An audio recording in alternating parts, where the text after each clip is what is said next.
designated to the fast truck. You got Rescue 2, Squad 252, the 5-7 Battalion, 1075C. Hi, y'all. I'm Uncle Dad Fatty, and this is the first episode of Appalachian Justice. Possum Holler is the perfect place to live, but every now and then, something awful does happen. As in tonight's case, murder on Hillbilly Road. April 4th, 2008, the day of Possum Holler annual horseshoe tournament. Began as a chilly spring morning until the call came to Possum Holler Police Department that a young married couple and cousins, Bill and Bobby Sue, was missing. Well, Bobby Sue was also known as Hillary. No kinfolk had seen them for over a week. Deputy Porky took the call and informed the chief, his cousin, Mountain Jeb. Hey, Uncle Jeb, we got us a police call. But Mountain Jeb was busy out back in the outhouse taking care of his own business. When Mountain Jeb returned, he got the information from Deputy Porky and deputized Bubby Fatty as a paramedic, and the three raced to the scene. Well, come on, let's go. We gotta get that fire truck ready. Yeah, we need all the help we can get. Well, yippee-dee-doo all day.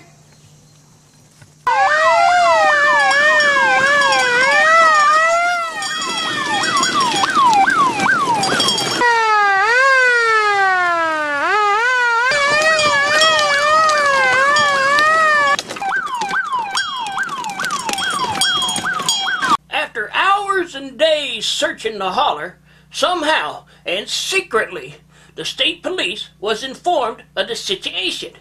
But the state police showed no interest in taking on such a low priority case. But it was a different matter when 2 months later, up showed a dead body. Body was that of Sally Humdinger, a local girl who liked to party hardy.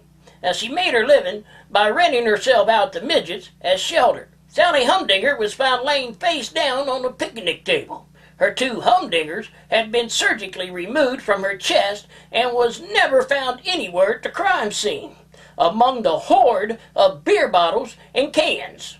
Police Chief Mountain Jeb and Deputy Porky quickly put up crime scene tape. As the 2 officers searched for clues with their 3 bloodhounds, Bucky, Lucky, and Ducky, paramedic Bubby found a possible clue. Bubby then followed the direction the arrow had pointed through the woods, around a big tree, and found a section of swampy land. Finally, they came to Big Yellow Bridge and crossed it. There, face down, was another dead body, naked as a partially clothed jaybird. Mountain Jeb, Deputy Porky, and paramedic Bubby noticed a house nearby and walked over to it. It appeared to be empty, so they went inside. The living room in the house was bare except for some posters on the wall. Eerie photos marking death and murder.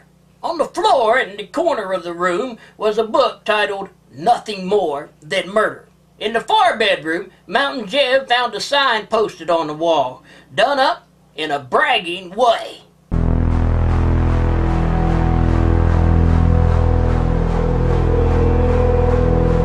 Deputy Porky found a note and a drawing on the floor, but unfortunately, the officers couldn't read. They was relieved, however, to see a family portrait on a second wall, but no one knew who the family was or where they had went off to. But when Bubby spotted a photo on a third wall, he instantly recognized the man and Possum. According to Holler history, the man was old Hermit Chester and his puppet, Molly. Hermit Chester was a ventriloquist until Molly got tired of having a hand shoved up her ass. No one has heard from Chester in over 30 years. Molly was found dead last week on Hillbilly Road. On a fourth wall, the investigators found a poster of 2 men, cousins, twin cousins, Lyle and Kyle, who had been known in the holler as troublemakers and suspected they had something to do with this crime. The 3 investigators walked out back behind the house and found 2 cigarette butts laying on the ground. Whoever dropped them there was probably city slickers or kinfolks who had been to the city since the cigarettes was clearly not rolled by hand. Mountain Jeb climbed into his pickup truck while Deputy Porky and Paramedic Bubby rode in the Possum Holler crime scene van and headed off to the big city. They stopped at a bookstore to study the habits of mankind and lost half a day in self-discovery. The city police was too busy to help our investigators. Our boys was told to search a house on the east side of town, but quickly determined that who had once lived there was rednecks, not hillbillies. Hillbillies throw nothing away. But they did find out that the man who had lived there was once a butcher and had been selling t-shirts about murder. The investigators stopped off for lunch at a place they knew rednecks ate and interviewed the patrons, but no one was any help.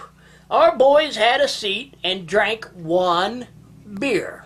One guy, Bob Billy, told our boys to go home where the clues was better to follow, so they did. They knew they was back in the holler when Mountain Jeb pulled over a car for speeding and saw a little hillbilly girl in the back seat. Now this traffic stop took place in front of Cousin Clancy's home, where Cousin Clancy was sitting on his front porch taking care of some business.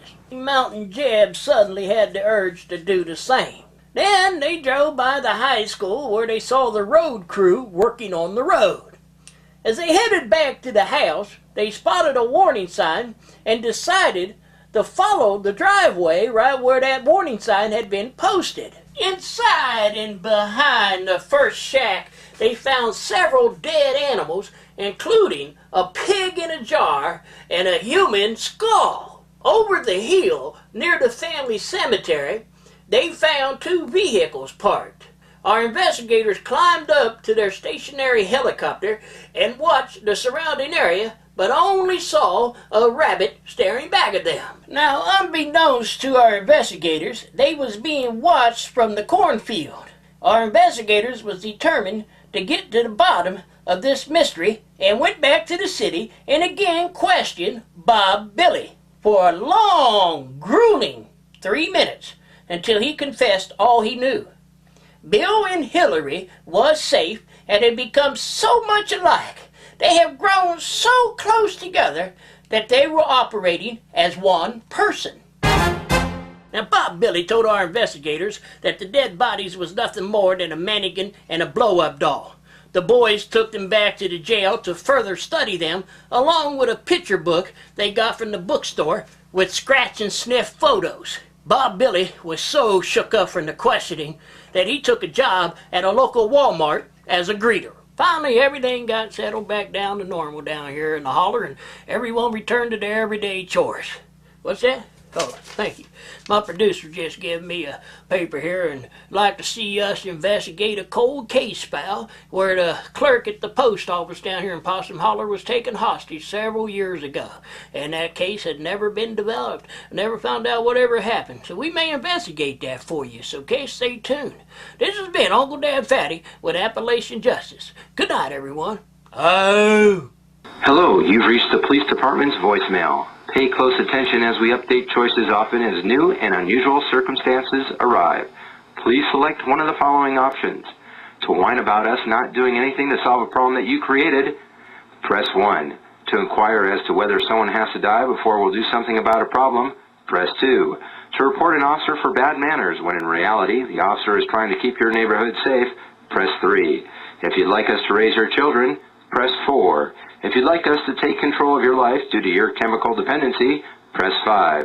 If you'd like us to instantly restore order to a situation that took years to deteriorate, press 6.